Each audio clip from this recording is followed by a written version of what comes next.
ជំរាបសួរអ្នកនរគ្នានាងខ្ញុំឈ្មោះយេឌីយេជានិស្សិតឆ្នាំទី4នៃសាកលវិទ្យាល័យ UME ថ្ងៃនេះដែរនាងខ្ញុំបានចូលរួមក្នុងវគ្គបណ្ដុះបណ្ដាលទាក់ទងនឹងអក្ខរកម្មផ្នែកផ្សព្វផ្សាយនិងព័ត៌មានជាមួយនឹង CCIM នៅខេត្តបាត់ដំបងចាបង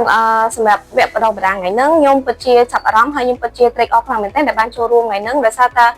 វាមានអត្ថប្រយោជន៍ខ្លាំងមែនទែនសម្រាប់ខ្ញុំផ្ទាល់ក៏ដូចជាអ្នកដទៃទៀតដែលបានចូលរួមនៅក្នុងថ្ងៃហ្នឹងសម្រាប់ថ្ងៃហ្នឹងខ្ញុំរៀនបានច្រើនខ្លាំងមែនទែនប៉ុន្តែចំណុចដែលខ្ញុំចាប់អារម្មណ៍ខ្លាំងជាងគេហ្នឹងគឺតាក់ទងនឹងការច្រោះយកព័ត៌មានឬក៏ការស្វែងរកប្រភពឬក៏ details ពីព័ត៌មានផ្សេងៗមុននឹងធ្វើការចែករំលែកឬក៏ post វាពិតជាសំខាន់មុនពេលដែលយើង share ឬក៏យើងចង់ post អីមួយយើងត្រូវតែ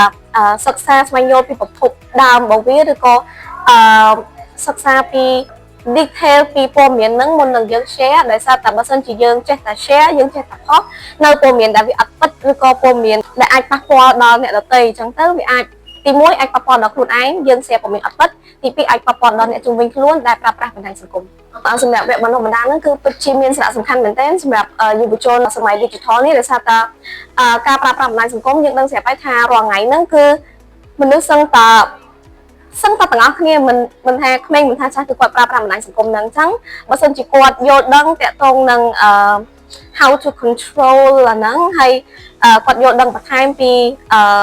អ្វីដែលតាក់ទងនឹងបណ្ដាញសង្គមហ្នឹងហើយគាត់ប្រើប្រាស់វាក្នុង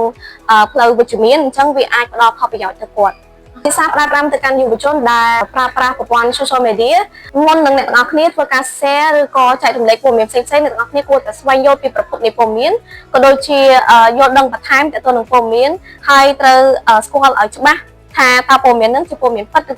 ក៏ជាព័ត៌មានដែលមិនពិតហើយតើព័ត៌មាននោះវាផ្ដល់សារៈសំខាន់ឬក៏ផ្ដល់អត្ថប្រយោជន៍ដល់ខ្លួនឯងនិងមនុស្សជុំវិញខ្លួនដែលឃើញព័ត៌មានដែលអ្នកទាំងអស់គ្នា share នឹងដែរទេគិតមុនជឿហើយគិតមុនចែករំលែក